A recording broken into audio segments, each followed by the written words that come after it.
There we go.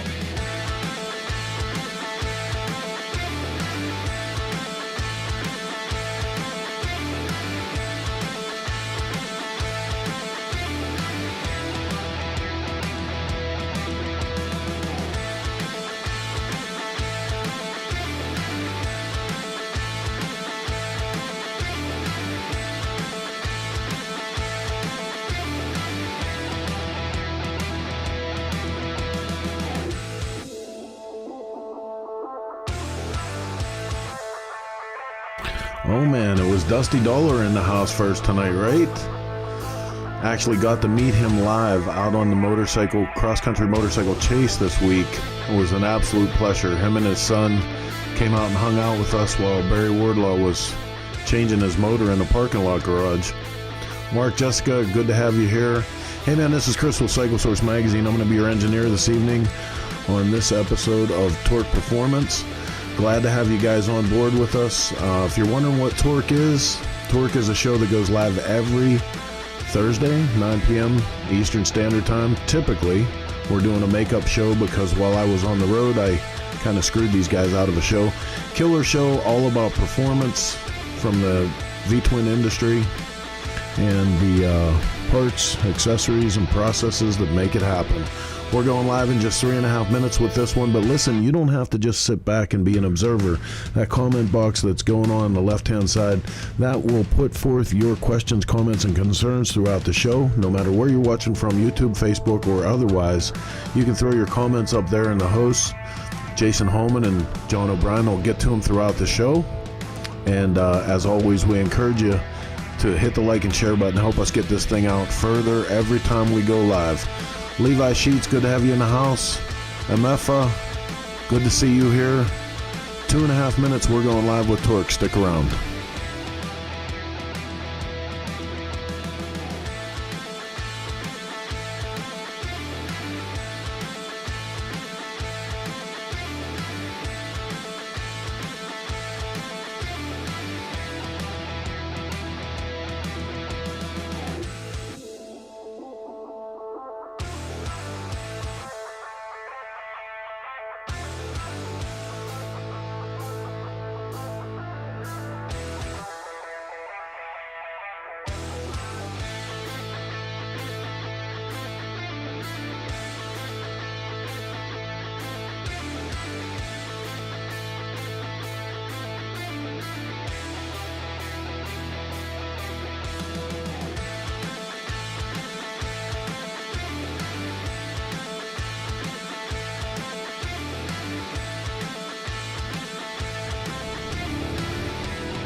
Oh, Sally Holman's in the house. We better get this show on the road. With 39 seconds left, she's letting me know it's time to cut you guys loose for this episode of Torque Performance. Here we go.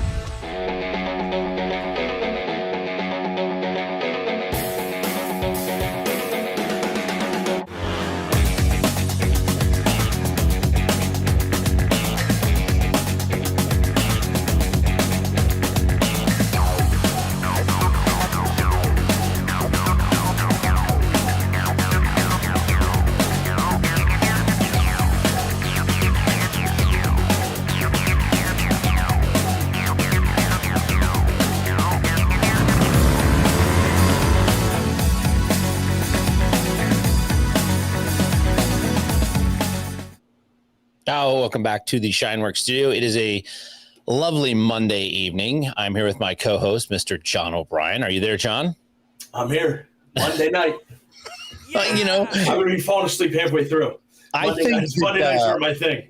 No, not only that, but you would think that I would be much more prepared having been ready on Thursday to go, and then everything just kind of, days. Yeah, sometimes you think you have everything going, and sometimes maybe good, sometimes maybe shit. I don't know, man. So, did you have a good weekend? I did. Good. I hope everybody had a great weekend. We actually have, I don't know if you know this or not, but I have actual live video recorded of you on the 4th of July weekend. I don't know if you've seen this B-roll year. And I don't know if you knew that we took a video of this, but I do have this for Chris to show everybody. Yeah. That is me.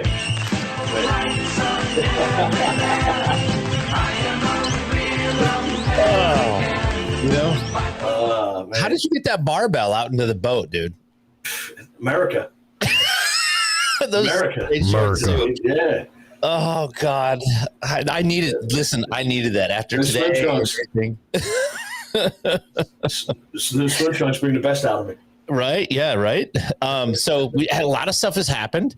I don't know if you're aware of this or not, but I have to feel like you and I had played a pretty big part in this. Not that we brought two people together, but just that the ambiance of Torque Performance Television and all the hard work that we do here in the Shine Werks studio and back at Cycle Source headquarters. If you could just see, we have Mr. Corey West and Miss Patricia Fernandez, our two very first guests. Yes. Become engaged. And I wanted to show that too. This is awesome. Oh, she said yes. Yes, she did say yes. Look at that. And it has been reported that he'll be saying yes, ma'am, and holding a lot of doors open. So good on both of them. Sounds good. As my wife will tell you, marriage is like alcoholism, one day at a time. Very good, man.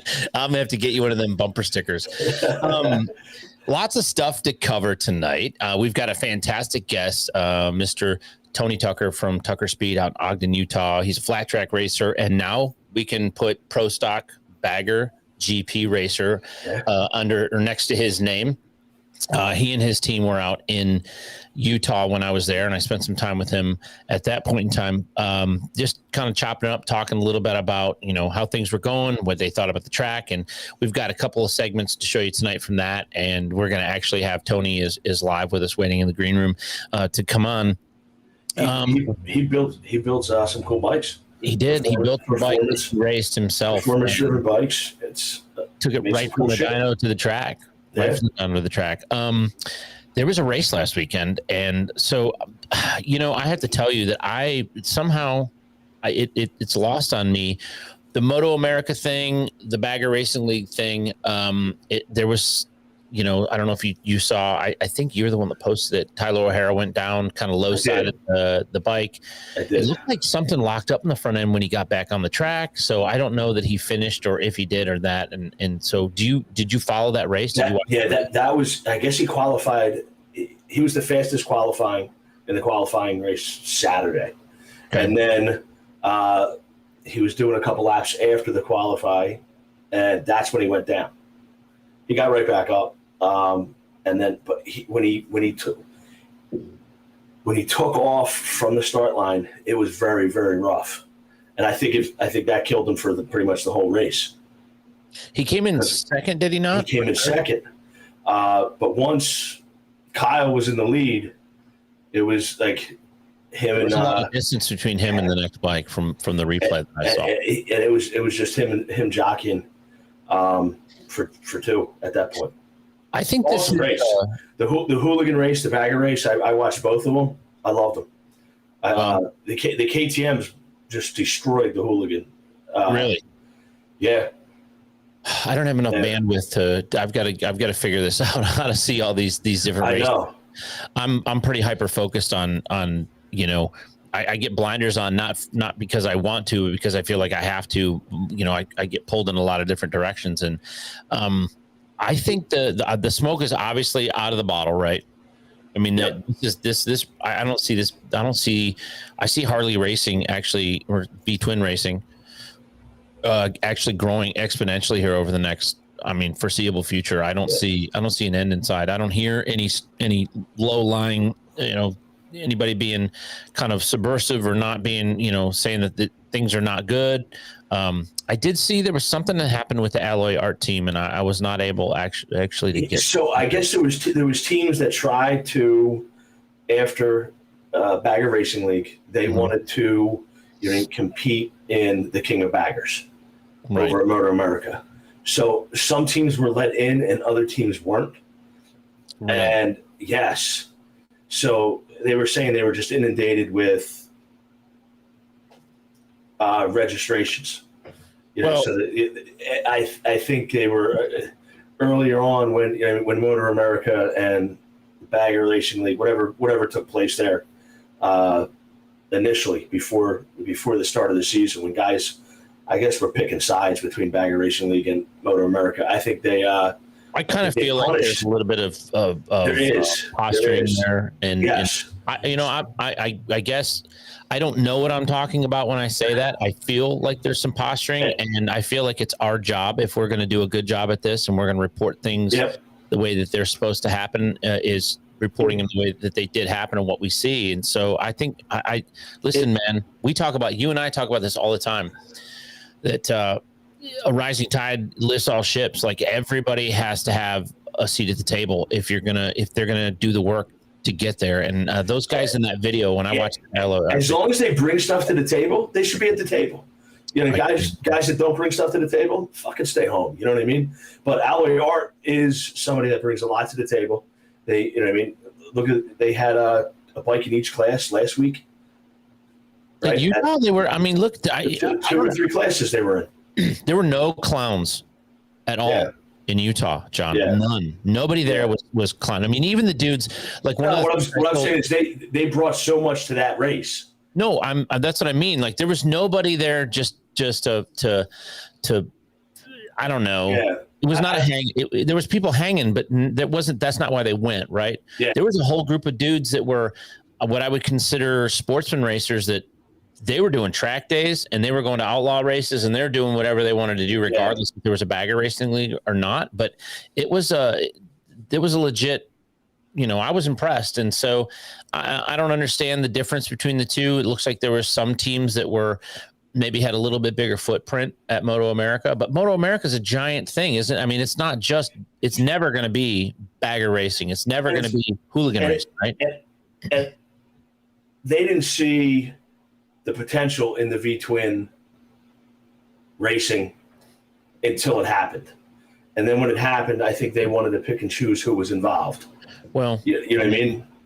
I think that we need to, I think we're going to have to dig a little bit deeper and try to get some people on the show. But definitely the guys from Alloy Art definitely feel slighted, that their name was not chosen in time, pretty much on purpose. They're probably right. Yeah, no, they're probably, and they're definitely right to feel a little dejected. Moving on, let's go to, do we have, Chris and Heather both did the chase last week, and that's why we weren't here on Thursday night. They were inundated with a lot of stuff going on, a lot of moving parts with that. I guess the best thing we could probably do is go right into, let's bring our guest down, and after this commercial break, and then we'll talk with Tony Tucker a little bit. We're gonna show you. I did an interview with him in the hot pits, and we'll show that, and then we'll bring Tony on, and we'll chop it up with him, and we'll get his viewpoint on that, since he was actually on the track. So we'll be right back to the Shine Werks studio after this commercial break, and our first segment with Tony Tucker. Cool. See you in a minute.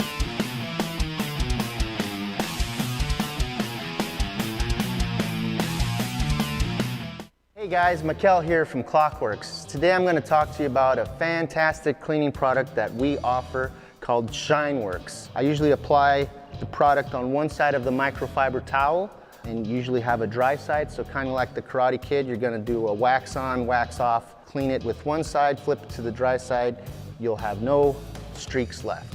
But Shine Werks is a really great product that cleans and details the entire motorcycle for you. Everybody knows us because of our fantastic Clockworks Flare windshields, but a lot of people didn't know that we also have a great cleaning product. Shine Werks is a cleaning product that will clean and detail the whole bike. Now you can have something that will safely clean and protect the matte finish and also shine the gloss part as well as the windshield and any chrome you have on the motorcycle. Pick up a bottle at your local dealership, give us a call, order it on getclock.com. You can even find us on Amazon Prime now.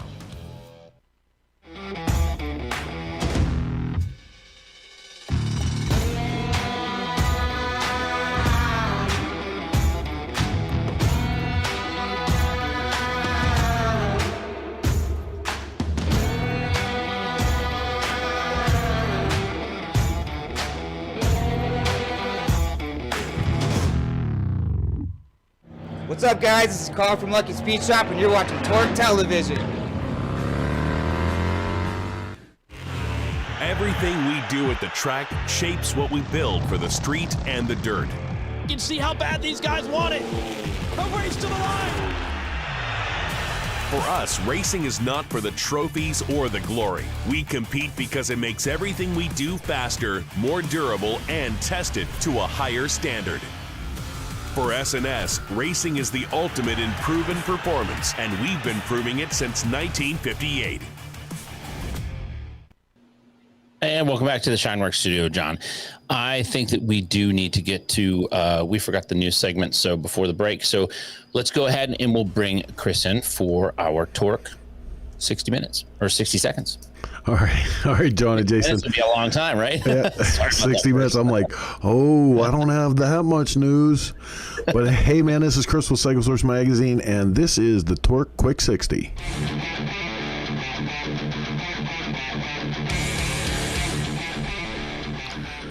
First up in the news tonight, Harley-Davidson's Livewire electric motorcycle is now much cheaper.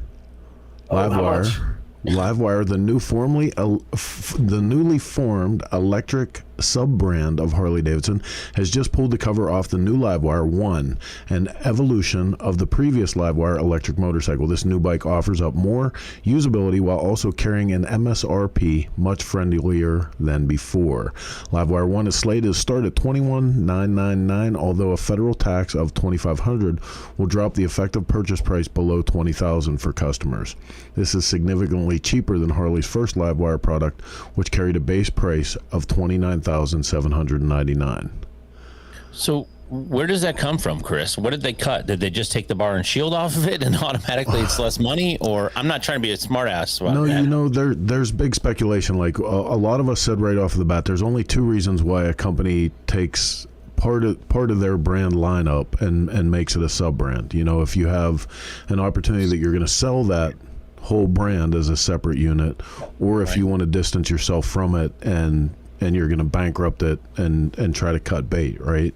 And you know, unquestionably the Harley-Davidson Livewire came out at a price tag that was just ridiculous for comparable motorcycles in the segment. And I mean, and a lot of people had big questions right off of the bat. So I'm not sure. To me, if you know, if I was hedging bets or if I was basing this on investment, I would say right off of the bat that this is a tale of caution right now.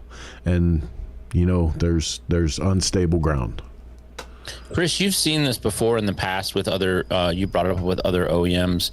Is it possible that, and I'm just asking, you know, from historically speaking, when you see a price drop like this, is it possible that there's been such an infusion of capital that they've been able to bring the price down either by buying it down themselves to get it out there, or did they buy enough of the, are they going to make enough of them to where the price point can come down and they can justify it? Because no one goes into business to make money or to lose money.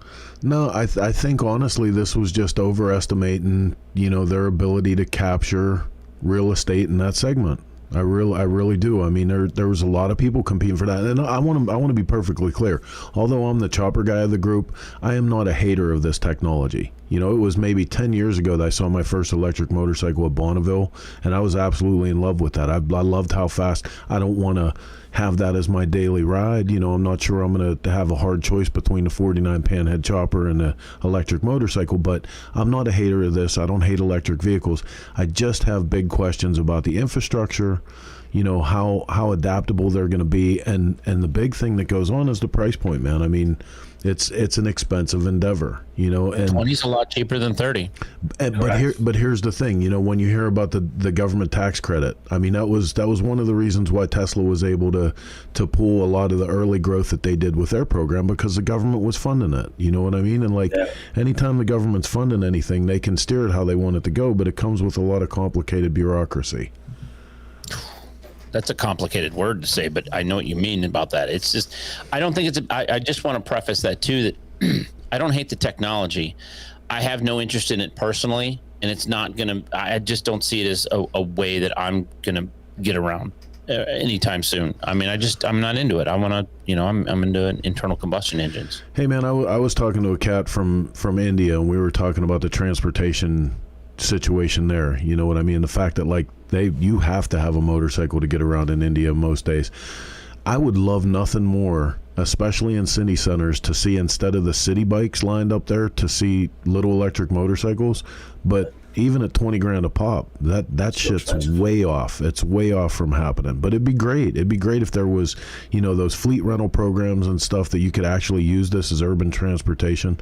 I just think until the infrastructure meets the place where all this lives, until we start to understand the better use and accessibility of this technology, it's away a little bit, and we're still off from it. I agree. Is the acceleration rate the same as the original one? Because that was insane. It said, let me go back to it, because it said a lot of stuff here. There was a lot of words, John.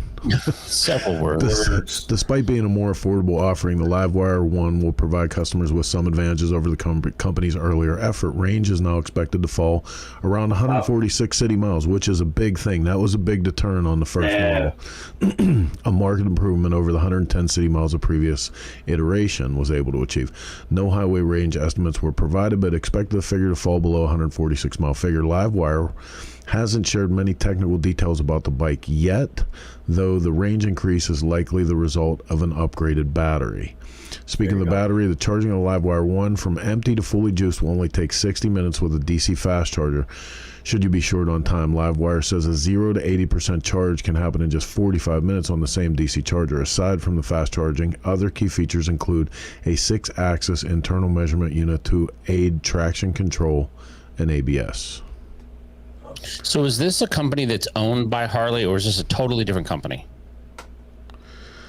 You know, I know I should understand that from what you said, and I don't mean to belabor the point, but I'm just curious. You know, I don't really know what the structure is myself either. It's a sub brand of Harley Davidson, so it's the company made a new company, literally called Livewire, right? Okay.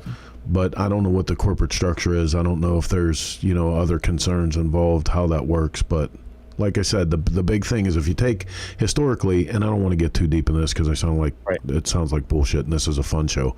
But if you historically, if you look at like when the Mag Group started breaking things up. Right. There were some pieces they were breaking up because they were going to be sellable. They were profitable businesses, and they did get sold. And there were other businesses in the Mag Group that were just shit, and they wanted to distance themselves because they were trying to restructure everything. You know. Yep. So you're right. Big question marks. I'm going to give you guys one more piece of news because we went on so much with that one, and I'll cut you loose. Sorry. This one comes in from Motorsports Newswire. Tucker's Twin Power brand introduces a line of performance chemicals for V-twin and cruiser markets. I love the labeling on this product. I know I sound kitschy and like I'm just a moth to the flame, but I think this stuff is fantastic. Well, and this is the thing. Like, if you paid attention to their marketing over the years, they are always smart asses in marketing. Like, they were the guys that had the ad for the battery that said more crank than a trailer park. I had that poster in my office. I immediately fell in love with that company. I was like, oh, they get it. Well, listen, if I can vouch for them. The Twin Power is a line that we've had in our shop for about 4 or 5 years, and batteries, chemicals. I mean, our customers rely on, you know how customers are when they get stuck on an oil brand. We introduced Twin Power when they came out with their stuff in about 4 or 5 years ago, and it's done very well for us here at Cycle Stop. Right on. So Fort Worth, Texas, Twin Powers added a new line of high-performance chemicals to its product line and will begin shipping them to dealers this month. New products are a welcome addition to the workbench for owners of V-twins and cruisers and riders concerned about the impact of ethanol on their bikes' components. The ethanol is a big thing, man. I mean, for Jason, you wrote a tech article in Cycle Source not that long ago about it, yep. And it's a pain in the ass. It really is. So. Especially over a lot of money, but it is an absolute shit show when you're trying to. We know when someone says, "Hey, my bike's been sitting for a while and I'm having problems with it." We know what it is, and that would actually be something that we should probably look at doing down the road. Is really unpacking that for everybody. Yep. The other thing I can tell you about the news, if anybody watched the show that was on earlier, we had a little makeup show for Shop Talk. I went on the event of a lifetime. If you guys aren't hip to the cross-country motorcycle chase, please take a couple minutes, go to the motorcyclechase.com, the motorcyclecannonball.com, or tune in Wednesday night for the Motorcycle Cannonball Chronicles on many of these same networks for a complete recap where the hosts of that show are going to take everybody through a video montage, nearly an hour of different video outtakes from the event. It was absolutely a fantastic time, though. Pretty hard to deny that that's not the impetus for, that's a race, so that everybody knows that's a legit race across a specific amount of points, and you can say what you want about them old bikes, because I've caught myself in that too, but that's the precursor for what led us to where we're at today with these cross country, the performance bagger stuff, and all the performance stuff starts somewhere. Listen, and Rob Nussbaum reminds me it was a mini chase, so this was only 5 days. Usually it's 10, and then the Cannonball is 17 days. And I mean, so here's the tenets of it. You get up 6:30, 7 o'clock in the morning. These guys are rolling out. They're going to do 300 or better miles in that day on a little roll chart. So you roll your directions up on this little box that fits on your motorcycle, and one stop at a time you're taking directions. Turn left this many miles, turn right here, look for this building, and trying to keep your time and trying to get your miles in. And no chase truck, no cruise, no nothing. If you don't have it on your bike, you don't have it. I saw Barry Wardlaw rebuild an engine in an Indian motorcycle in a parking garage on this, pushed his bike across the starting line in the morning so that he qualified for the day, and went into the parking garage, changed a valve spring in that bike, and made it across the finish line by that night to stay in the race.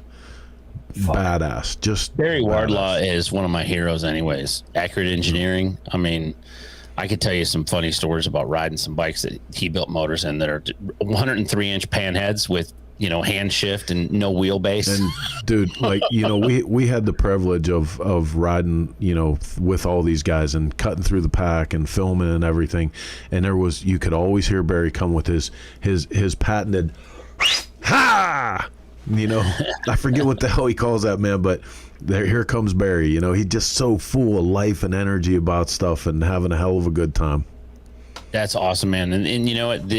Those, like I said, those bikes are the precursors for the late model muscle bikes and stuff. I mean, there were some knuckleheads on there, I'm sure, and some flatheads. And anybody that knows anything about drag racing, a Harley, knows that there was those engines put out decent power for the day. But dude, then too, like the BMWs and the Zundaps and the,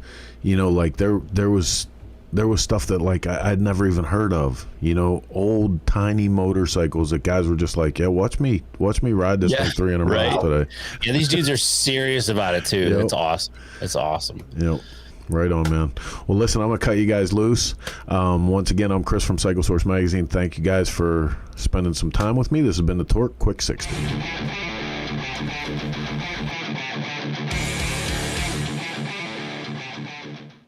I appreciate the fact that Chris always comes correct with some good news. The Livewire thing is an interesting story. I want to remind everybody that's watching. Have you ridden one? I haven't. I had Jesse Dalba, who rode across the country, and I'll be honest with you, after seeing that one do the wheelie last week, I'm like, oh, okay. I can't do any wheelies, but I would like to ride something that's capable of doing something like that. I want to remind everybody that if you've got a question, if you go right over here, then our producer will make sure that we get it during the course of the show. Tony Tucker, Ogden, Utah, from Tucker Speed. I did an interview with him. We're going to go ahead. I want to show this pre-recorded interview, John, so you get some context of what we talked about at the race, right?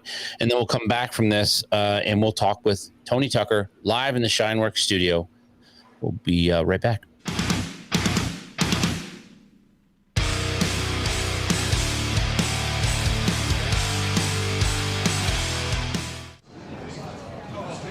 What's up?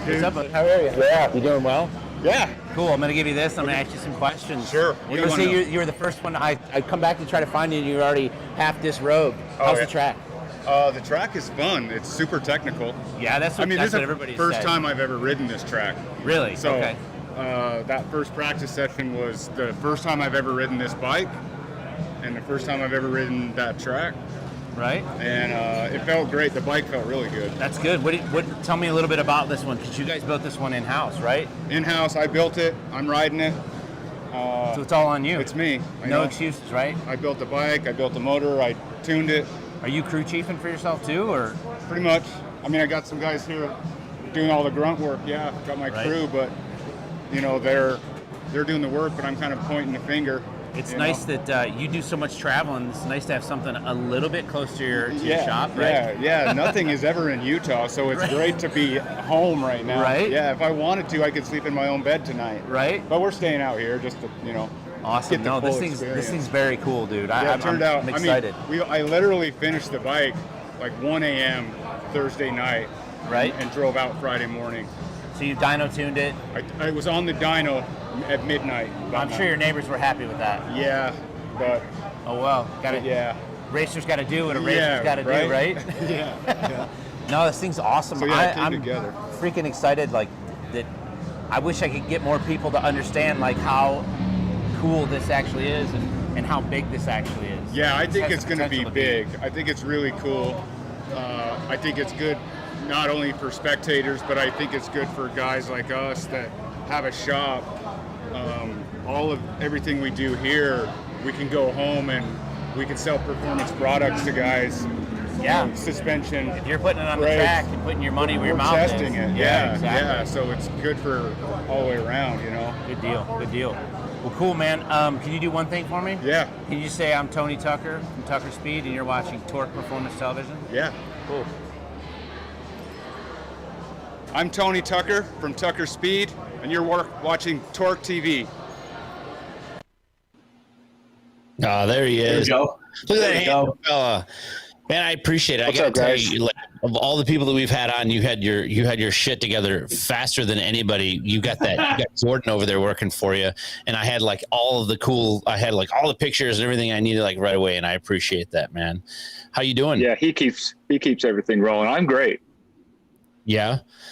And so were you having any FOMO last weekend, seeing everybody racing at Laguna Seca? Yes.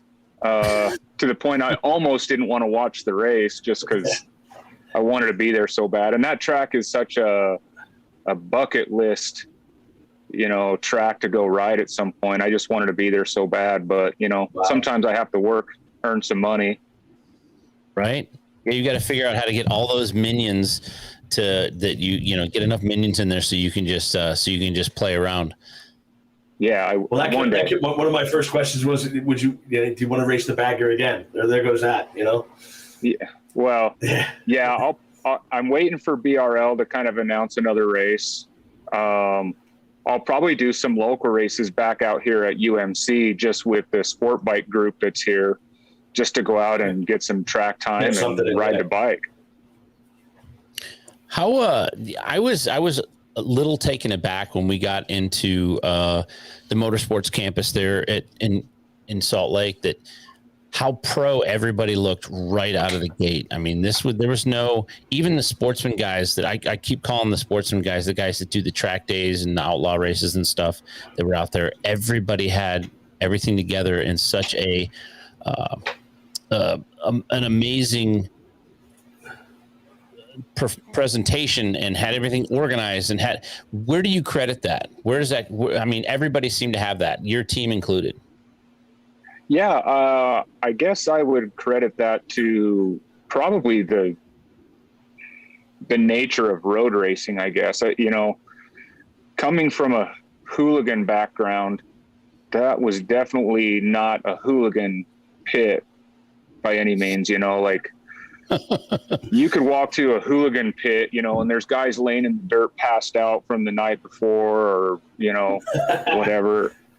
And if you ever attended like a Moto America or Moto GP type race, I mean, I think that influenced a lot of the teams and a lot of the riders who are out there riding V-twins. They're trying to emulate these sport bike guys, and I think that's what I would guess. That's the approach they needed to be, and everybody kind of stayed in their lane to a point to where they wanted to make sure that not only they got what they needed to get done, but everybody else did too. There was definitely some camaraderie in the pits and on the track. Yeah, I agree. I think everybody did a really great job. I think the event was a hit. I mean, we had the time of our life. We had a good time.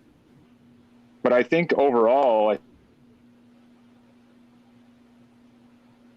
every team vendor, or even just spectators did a great job out there. I was super happy with the weekend, and I mean, I don't see why we don't want to do it again.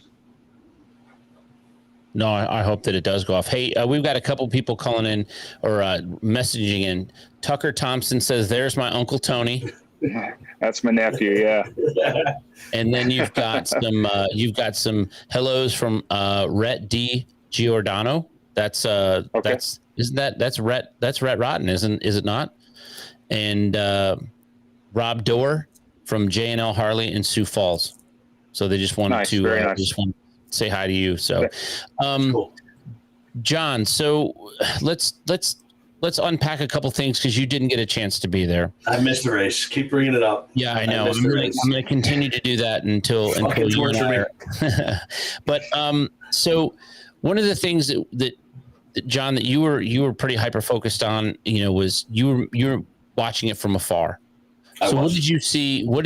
You had some questions for Tony about the bike, the bike build and the things leading up to the race. Yeah, give us a quick build breakdown. I know you were putting together final minutes. One thing I didn't realize until I thought you were from the Midwest. I didn't realize you were from Utah. So yeah. That leads to a question like, how do you? I know Sturgis isn't that bad for you, but like as far as like East Coast and West Coast events, they're pretty far for you. So how do you determine which events to hit, which events not to hit? When you have that much distance and cost just to get there. Yeah, it's tough. I mean, obviously, West Coast is a little easier. Sturgis isn't bad. Yeah. I mean, we're like 12 hours to Sturgis, so that's doable. Yeah, that's not bad. East Coasters, we did Daytona this year, and that was kind of an ass kicker for us. And I'll probably go back to Tennessee for the V-Twin Visionary Tour, but that'll probably be all of my East Coast runs that I do this year. Everything else I'll try and stick more West Coast. We'll be in Sturgis. I'd like to do the Four Corners Rally, some California stuff, and then I'm still trying to maybe flat track here and there if I can as well. So and then we're also kind of waiting on BRL to announce another race. And obviously we were supposed to be doing 3 races with BRL. So, 2 more, I'd like to be at both of those depending on where they're at. But so, yeah. And trying to run a shop on top of that, so short notice kills me. I hate short notice. Yeah, you can't plan for it. It absolutely sucks. I'm in the same boat when people are like, hey, can you come to this? Oh, yeah, when is it? A week and a half. I'm like, I can't fucking come to that. It gives me no time. What I mean? It gives me no time. Being not an East Coaster, what did you think of Daytona? That was my next question. I was just going to ask you that question. Anytime people I know from the West Coast, you know what I mean, come to Daytona, they're like, what the fuck? I'm like, dude, that's Florida as fuck right there. Look at it. You know what I mean? Like I saw a video today from Florida. A dude literally shotgunned the beer he opened on a gator's tooth. So, like, what did you think of Daytona? Was it like, what were your thoughts? That it wasn't Sturgis for sure. You know what I mean? It's a different crowd, different people, different vibe. You know, we spent most of our time over at, Daytona Harley Davidson, is where we were at most of the time. And I mean, it's a different vibe. I mean, it was fun to see a little bit of a different crowd, different atmosphere. But yeah, definitely not Sturgis or, definitely not like a Born Free or, like a real West Coast type, event like that. So, but it was fun. I mean, I'd like to go back other than just the travel. I mean, if I could fly out, I'd go back, but we were on the road and it was tough because we actually got stranded on the way home. We hit a snowstorm and we got stuck in Nebraska for 2 days. And that really just put me over the top of being like, you know what, this trip sucks. I ain't doing this again. After being on the road for 7 days or 8 days or whatever it was, and then being stuck in a truck stop for 2 more days, I was over it. So, I bet. But the trip, I mean, actual, bike week Daytona was a lot of fun. Cool.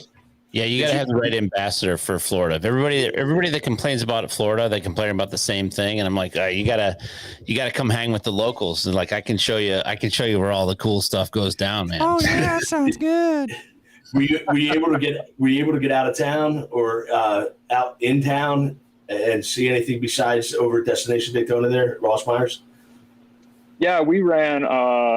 And I'm going to forget the name of it. There was a couple of the bars and stuff down the road that we went to. Iron Horse, and, the Broken Spoke, and the Roadhouses. Yeah. No, dude, here's what you do: you come down to Florida with us, and then we take you down to the Keys. You come back. We'll take you around. We'll take you to the Loop. Everybody says there's no riding to be done in Florida. It's just flat and hot. We're kind of riding, but there's plenty of riding to be done around here. Dude, the Loop, A1A. There's a lot of cool shit. Yeah, you got to go down to Main Street, look at the crazies. Yeah. We got Doug commenting, don't judge us down here. Yeah, right. And that's Daytona wheelies. Yeah. You got to go see. That's the thing. Were you ever a chopper guy at all, Tony? Not really. I've always kind of been more performance oriented. I grew up racing different disciplines, and so my background has always been really performance based. So don't get me wrong. I mean, I'd love to put together a chopper. I mean, it's something I want to do at some point, but it's not really my background. Yeah, I just wondered if that was something that you had any kind of interest in. Chris wants to know if the rules allow you to junk the Harley frame and build a trellis. Not quite sure what that means, but I'm thinking you got to have a stock frame, right? What are the limitations on? Let's talk a little bit about that race machine that you built up and kind of the rules and the guidelines you had to stay under. There's a certain cubic inch displacement. It's like 131, right? 131 naturally aspirated. I think it's 107 if you're going to boost it somehow. Right. And then I think the size limits are actually different for the Indian motorcycles as well. Yeah, it depends on if your overhead cam or overhead valve. Yeah, right. So, but frame, the wording in the rules says the main frame has to remain stock. And so like you can see in the picture there, the subframe, I handmade that frame myself out of titanium. Me and a buddy put that together. I've never worked with titanium. So I always like to try and torture myself and make it really hard on myself. I figured, let's do titanium. Why not? It's lightweight. It's super racy. Let's build a subframe out of tie and learn how to weld and, all this, on titanium. So, yeah. It's beautiful, dude. Did you make those mids? The mids are actually Speed Merchant. Okay. All right. Very nice. Very nice. I see you got Behringer front and rear. I see you got the alloy art. Okay, now I can see that they're speed measured mids. Yeah. What about that? What about that exhaust? Well, the exhaust was one of those things early on in the build. We were going to make a titanium exhaust ourselves as well. But I was sitting there like on Sunday before the race and I still had no exhaust. So I was scrambling to, I had to find an exhaust that was going to clear the mids, which doesn't really, I mean, none of the bagger pipes clear those mids. That's actually a soft tail pipe from Vance and Hines. And I still had to modify my mids just a little bit to get it to clear, but it was because of the time I had to buy a pipe that would bolt on and I had to re-engineer the mounting bracket and then push those mids a little closer to the transmission to get everything to clear. But it was easier than building a pipe from scratch. So did anybody have to get tore down after the race? I know that, you know, they have all these requirements and rules and stuff. Was there anybody that was tested that way? I don't believe so. You know, Sunday night at the race, we were one of the last ones out of the garage. You know, we were just there hanging out because, I mean, we didn't really have a drive home. I mean, we were an hour away. So we were hanging out and doing some stuff. And I, you know, everybody had cleared out and gone by the time we left. And I didn't see anybody have to do any sort of tear down or anything like that. So, you know, the race director, Alex, you know, he kind of talked that, you know, like, he's not going to really enforce that rule. If he felt like there was someone that was running a 151 or a 159 or, you know, some big motor, or they weren't going to, you know, someone would have to complain, contest it, for them to go out, you know, there would have to be a protest filed for them to go out and say, hey, we want to tear your top end apart and measure for something like that to happen. So how much of your motorcycle could be purchased with a part number and how much of your motorcycle is hand built? We know the rear subframe is hand built. We know about the exhaust now. We know about the mids, but how much of your bike it could be had? I'd say a large majority of it could be bought out of the catalog or from, you know, whoever's making that part. Handmade or custom kind of one-off parts, like I said, is the subframe. Underneath the seat where you would normally have your electrical caddy and battery and all that, I basically tore that wiring harness apart, ditched everything that wasn't 100% necessary, kind of built a little custom battery with a little 8-cell lithium underneath there, and just a box just big enough to basically hold the ECM and the BCM, and got rid of the rest.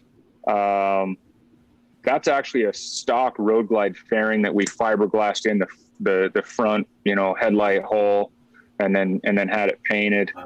You know, and we made a mount for it. I was making that mount the night before. What suspension did you run? So suspension wise, I did the Alloy Art front fork lowers. And I got hooked up with a gentleman named Fuzzy, who I believe he was with GP Suspension, but I believe he just started working with Alloy Art. But anyways, he convinced me not to go inverted. He convinced me to use a traditional fork, run the Alloy Art lowers, OEM, and those are actually Wide Glide OEM upper fork tubes. They're 5 inches taller than the touring fork. And then he built the internals, cartridges inside. And then on the rear, Legend stepped in and they called and said, hey, we would love to send you a set of shocks. Would you be interested? And I'll never turn down, free parts. I mean, and they worked great. Honestly, the Legends arcs are top notch. I mean, I've never raced, obviously, but I beat the balls off them, and they handle pretty well.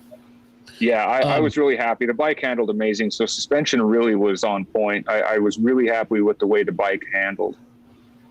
What was the most challenging part of the build? Probably just leading up to it. I've been really, so I bought the bike. We went to the first V-Twin track day out at Chuckwalla back in, I think it was end of January, 1st of February, where they announced Bagger Racing League. And we came home from that knowing that it was going to be here. It was going to be a hometown race. I went and bought a used Cop Road King with the intent of, building it starting in February. And then I went through some staffing issues, problems at the shop, and I've just been super busy. And then like 2 weeks into or 2 weeks before the race, I had a frame sitting on the ground, and that was about all I had. So I guess the most challenging thing was the fact that I didn't work on the bike from February until, first part of June, and then tried to rush and build it. The subframe was a challenge. Like I said, titanium is something that I've never worked with before. And so I was trying to, push my skill set and what my knowledge, on fabricating, because I'm not a fabricator. Yeah, you are. Trade. But, I always want to learn something new on the fabrication side. I mean, my background is I'm a certified, Harley master tech. I worked in dealerships for a long time, and I did no fabricating over there. So that was a real challenge. It, is building that subframe, but I knew it was going to be, and that's why I chose to do that. So, that was a tricky part for me. And I'm glad that I did. I think it turned out awesome. I've had a handful of people reach out and want me to build them one. Yeah. Which is really cool. And it's something that I'm thinking about. I'll have to figure out a way to make it easier on myself, because there's no way I could do it and have it take the same amount of time it took me to build that first one. I mean, I'd have to sell it for, nobody would want to buy it because it would be outrageously priced. Yeah. What about the internals, cam wise, cubic inch? What did you end up doing to the engine? So motor wise, it's a fairly mild, street build. I did just an S&S, basically a big bore kit, a 124. Okay. And they're 475 cam, and down a jet power vision, and got it dialed in tune wise, and made like 125 horse, 135 foot-pounds of torque. And I'm already, I'll go back to the drawing board on the motor and, try and get a little bit more power. I think if I had a little bit more pull out of the corners, I could have picked up some time. You placed sixth overall, did you not? Fourth. Fourth? Wow. Damn. Fourth. That's really fourth good. Place. Yeah, that's impressive. It is really good. That is super impressive. Yeah, I mean, and I felt really good about the way I rode. With the bike, like literally came off the trailer at the track and had never been ridden. So, and I'm not a road race guy. So there was a lot of unknowns. I've never ridden that track. And so with all the unknowns that had happened, what's going on, like, I really am happy with the way I rode and the results, that I had. I mean, I really wanted a podium finish. I felt like I was a contender for a, third place or better. But all in all, I got to be happy with that fourth. I mean, we put a good effort out there, and we made a good showing. You've got a lot of people participating here. Dan Burke is he is with the BRL. He was a previous guest of ours here. He wanted to report in that there was the only protest he knew of during the race was somebody passing on a yellow flag, and there were no equipment protests after the race. Okay. And Steve Broyles from Stevenson Cycle in Detroit says you got to kick at that bike, look kick ass. And Anthony Robinson says the Road King is amazing, my favorite for sure. And he's talking about the bike that I first saw the first time I met you, that is just an absolute killer. That silver, it looks like a giant FXR. It's fantastic, man. It's a cool bike. Yeah. Yeah, that bike was I mean, still is, you know, I mean, I still own that bike. That bike's a great bike. I love it. My goal when I built that bike was to make it look like an FXR. And when I'm sitting on it or at shows and people are walking by and they say, "Hey man, love your FXR." That's the best compliment I can get on it because, you know, I did what I set out to do. So, and it's funny because it's even you know, some of these diehard guys that know their bikes will walk by and they're like, "Nice FXR." And I'm like, thanks. Yeah. So that is cool. I got one more quick question. Any of the flat track races? You know, you said you were going to be looking to get back into a couple of those. Yeah, those, I think as a in the mix. Yeah. Or any ones you're committed to? Right away, we're going to be in Sturgis, so I'll probably do 3 or 4 races that week. I really like the track up there at the Jack Pine Gypsies grounds. Their little short track, clay banked track. They run it at night, so it's like such a cool atmosphere sitting in the pits, and it's not, you know, blistering hot. You know, the sun's gone down, the lights are on. We can chill in the pits and have a good time. So the atmosphere is awesome. The track is really fun to ride. I've raced that one the last 3 years, and it's just a fun one. I mean, there's no money to be made or no points to be earned there for me. It's just like one of those races that, like, you know, is so much fun for me that I just got to do it every year. That's awesome. So are you going to be set up anywhere professionally during the Sturgis rally, or are you going to be just kind of out doing your thing? The only places we'll set up a booth with the V-Twin Visionary guys. They're doing a couple of shows. They're doing one downtown this year. They're doing a couple of shows and then they're doing a couple of shows in Deadwood, some performance bagger stuff, and we'll go out and set up our booth and hang out with them out there and put the bikes in the show.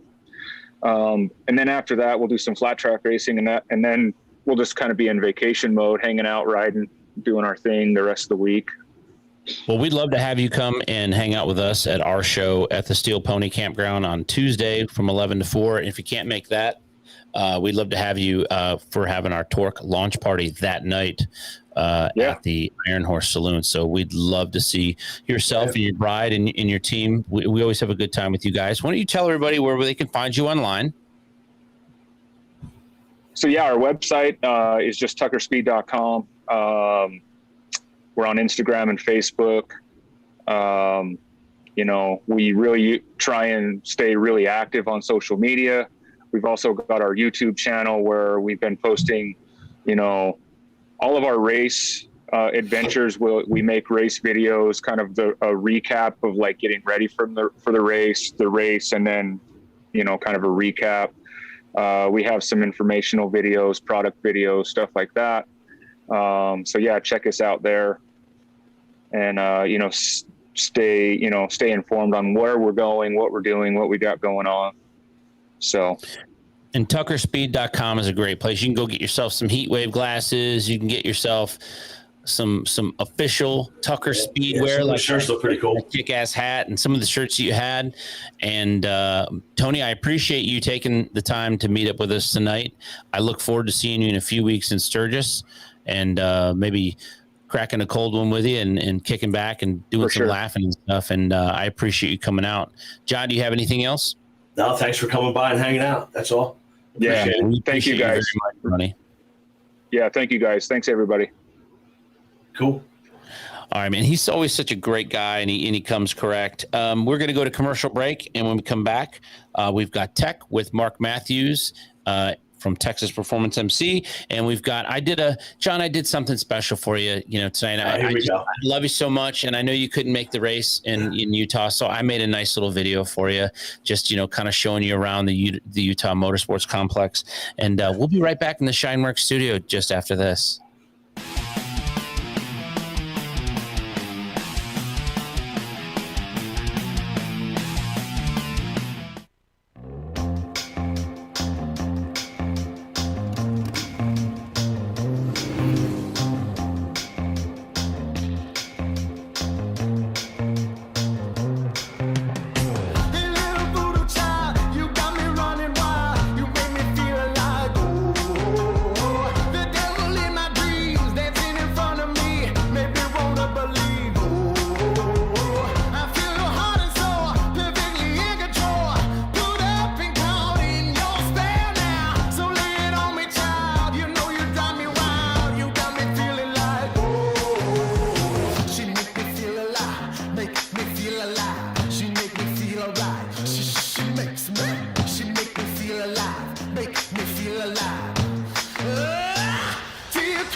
The Fueling name has been associated with racing and high-performance engines since 1974, when founder Jim Fueling started fueling the flames. From Daytona to Monaco, from the Bonneville Salt Flats to the Indy 500. Fueling is here to compete. Look for the Flying Pig to run up front this year with pilot Ben Bosman. Fueling. No bullshit, just performance.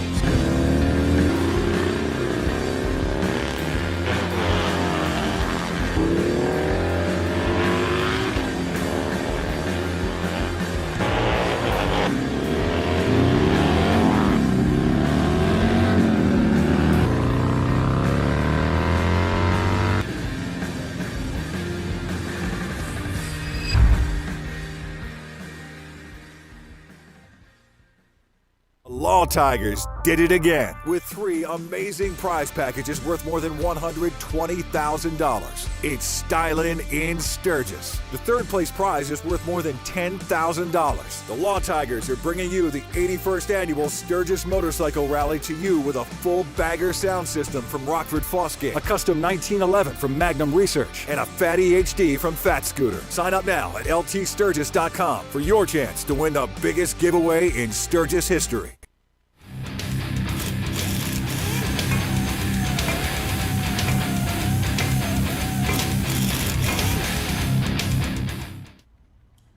Welcome back to this week's Tech Tip on Torque Performance Television. I'm Mark with Texas Performance Motorcycles.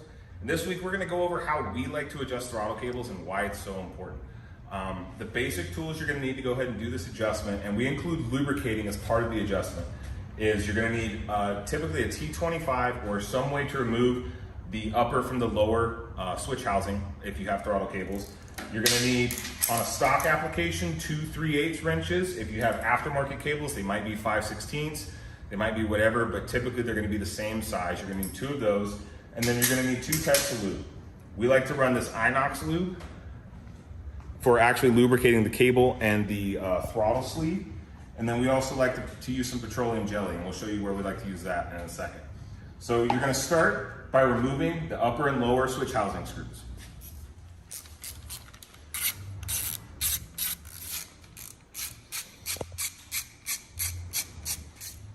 So after we remove those switch housing screws, what we're going to do is go ahead and pull these rubber boots back if your cables have them. Some aftermarket cables don't have them. This one actually does. So we're going to pull these cables back, or these boots back, and we're going to go ahead and collapse these cables completely.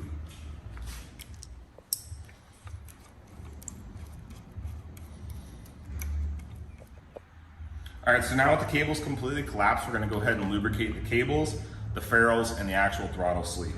So to lubricate the throttle sleeve, with the cables loose, you should be able to slide it out a little bit. And then what you're going to do, this bike's not on a lift currently, so we can kind of turn these handlebars so that the lube will run down the bar.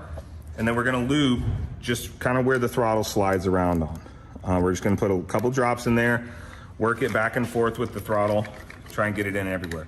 Then we're also going to take this and we're going to lubricate these ferrules right here. So right where the cable threads in, or slides in, I should say, on both the idle and the throttle cable.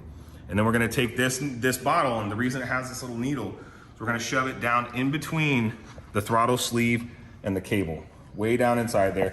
And then we're just going to give it a squeeze. I typically do anywhere from 8 to 12 little quick squeezes just to get some lube down in the cable.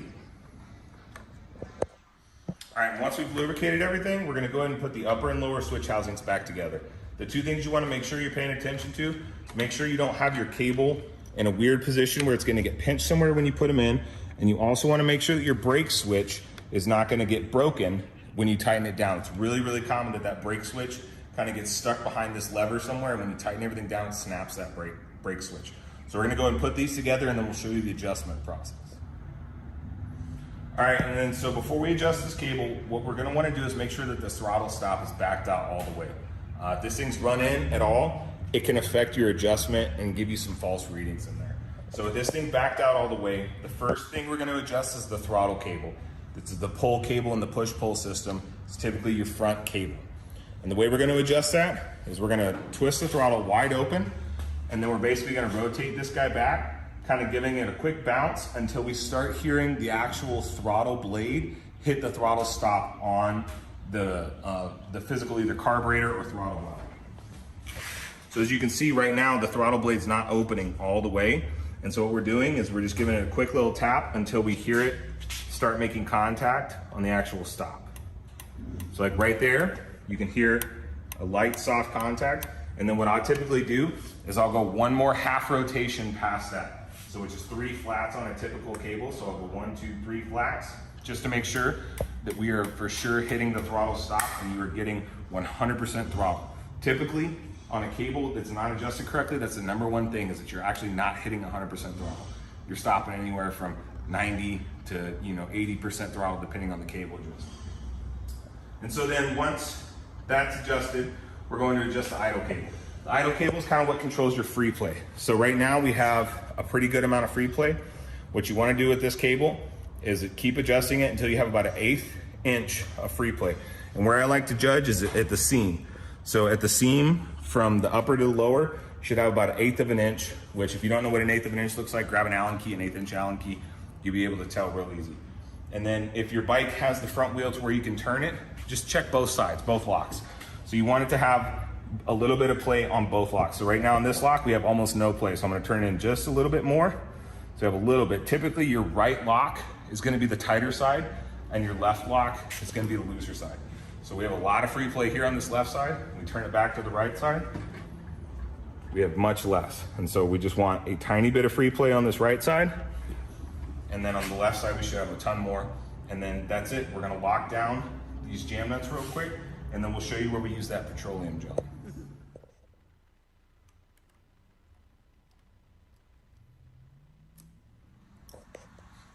All right, and then so the last step is we like to take a little bit of petroleum jelly and we like to apply it right to the adjuster. And what this helps do is it helps the boot go on a little easier. It also helps prevent these adjusters from getting rusted due to like rain or washing the bike or whatever. Just gives them a little bit of protection. It's a little messy, but you put a little bit on there, and then we're gonna go ahead and slide these boots up.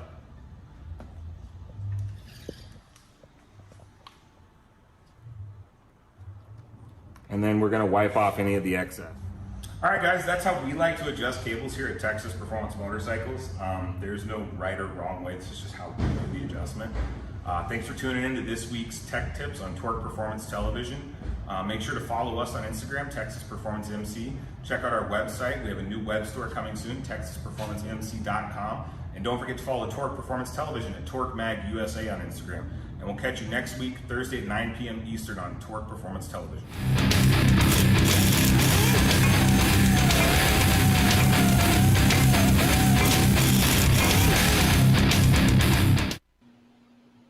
Oh, that was so thorough.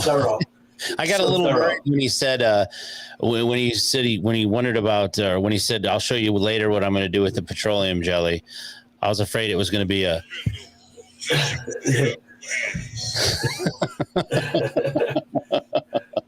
but he is very thorough and I appreciate that. So John, this was my gift to you for not being able to make the races. I've got to torment you as much as I can. I've got my call, the BRL, in 2 minutes.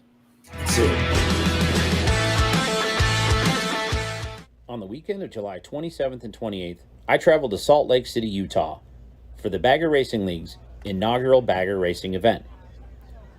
It had been many months since the testing and exhibition at Laguna Seca, and all the teams took everything they've learned in that time and applied them to their machines and got them ready for this inaugural race. After a quick rider introduction with a group singing of the national anthem Friday night, it was time to hit the track. Rookies like Steve Chamberlain had an opportunity to pull their bikes off the street, test their skills, and rub elbows with pro riders like Patricia Fernandez, Corey West, Anthony Salima, and Tyler O'Hara, and Jake Johnson. After qualifying, I got to interview some of the riders in the pits. How fast it is? It looks fun, it looks fast. What's up? Oh, dude, this track is amazing. Yeah. We've had some time on the bike, but it's race weekend. I learned that pros don't want to hold their own mics. Oh, you hold it. Okay, I'll hold it. Yeah, That's cool. Yeah. And that there was plenty of action in the pits, too. Whether you're in the pro pits or in the novice pits, there was plenty to be seen. The Bassani stunt team went off without a hitch. Veteran rider Jason Pullen, his wife Ange, and Samoan Bruce and other team members put on a killer show that lasted over an hour on Friday night. This might have been the first event, but I can't wait for the second. For Torque Magazine, I'm Jason Hallman.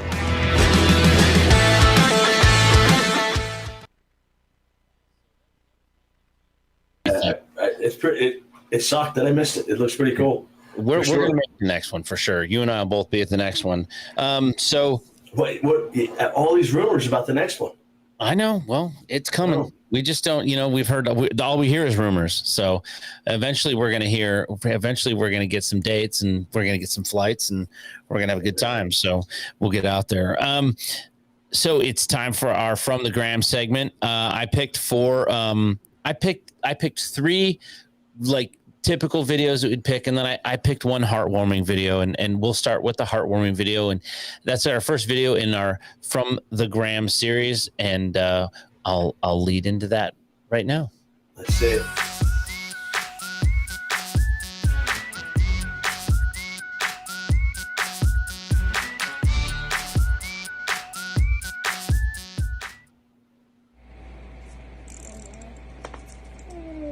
You working on the Harley?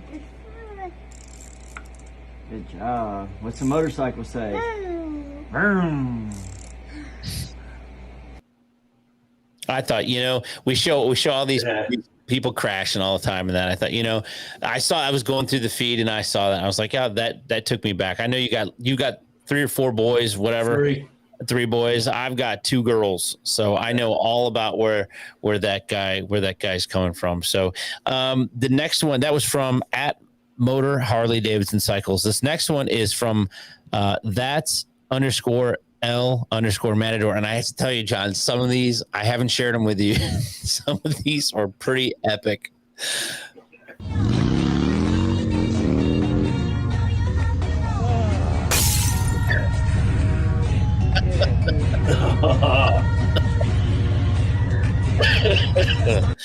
Dude, just going hard right out of the gate there.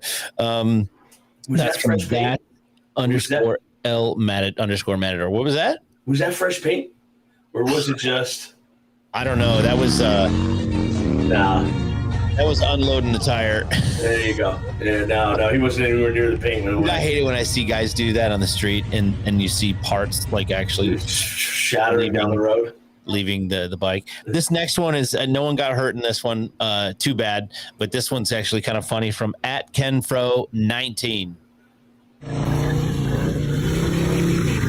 Got it. He's got it. Got it. Suddenly he doesn't have it. I don't know what did it for me. If it was the last little launch that he took at the very end there, but that one was pretty good. He probably crashes a couple times a week. No, he probably does. You know what I mean? He's got all the requisite stuff. Yeah. I feel like halfway through flying off that motorcycle, he felt like he had it under control and he was going to walk it off, right? And I don't. Close. Yeah, the dismount was not good. The actual routine was good. The dismount not much. This last one, dude, is intense. It's intense. So I'm just going to leave it at that.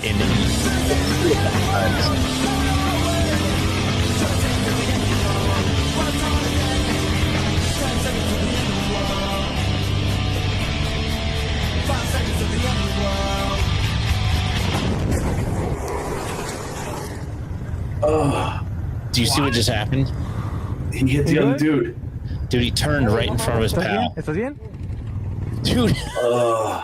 Dude, I don't think I would be fist bumping you. I'd be pissed. I'd be cursing at you if you did that to me. Show that one again, Chris. See, look how fast these dudes are going. They all leave to the right? And then watch the dude on the left. You can see the tail light. You see the brake light come on, and he starts to turn right there. Brake light comes on. He's slowing down. He's going to make the turn. And boosh, right there. That's a good way to lose a leg.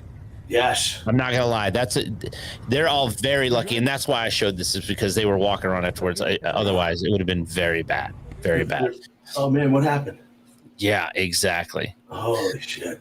So, well, John, that's episode 11 of Torque Performance Television is in the books. I want to thank the fine people over at Shine Werks, Electric Lighting Company, Metzler, and our new sponsor. We're proud to bring in into our family the Lexan Moto. They are the makers of the FT4 Pro and the G16. Some of the best communicator I use. I think it's a communicator you use as well. I got a couple of them. Yeah, they're very, very good. So lots of stuff happening. Don't forget the Hardcore Cycle Show is going to be Monday in Sturgis. Buffalo Chip. Super excited, dude. It's going to be Skinny fun. Tire Bagger Build-Off brought to you by Clockworks. Yeah, we've got to get Brian on here. I need you to reach out to him. Get him on here. Absolutely. We got to pump that up. I want to talk to him about the Skinny Tire Bagger Build-Off. I'm not going to make it this year, but I'm making you a promise right now. I am bringing I am untriking my father's trike that we built together, and we are going to build my dad's 2000 bagger for the Skinny Tire Bagger Build-Off, and I'm hoping it'll be at your show in Daytona. October or March? March. Okay. All right. Yeah. Daytona in March. We're gonna be at Biketoberfest. We'll be at Bike. Torque will be at Biketoberfest with in full regalia. Make sure you guys go to hardcorecycles.com if you're looking for any parts. John's got everything you could want, from Legend to Saddleman to Brox to ODI, Alloy Art, everything. Look at all those brands there. Bassani, Two Brothers Racing. You've got it all, man. So, if you're in the Central Florida area and you are looking for an excellent place for service, come and see me here at Cycle Stop USA. We also have parts online, and we're ramping that stuff up as we go. But I want to thank everybody for spending the evening with us, and we will see you again in 1, 2, 3, and 4 more days. We have another show for you at 9 p.m. back at our normal time. That sounds good. Yeah, Thursday evening at 9 p.m. live in the Shine Werks studio. So listen, get your asses to work. It's only 4 more days to the show. I'll talk to you in the morning, John. All right. Sounds good. All right. Thanks, Chris.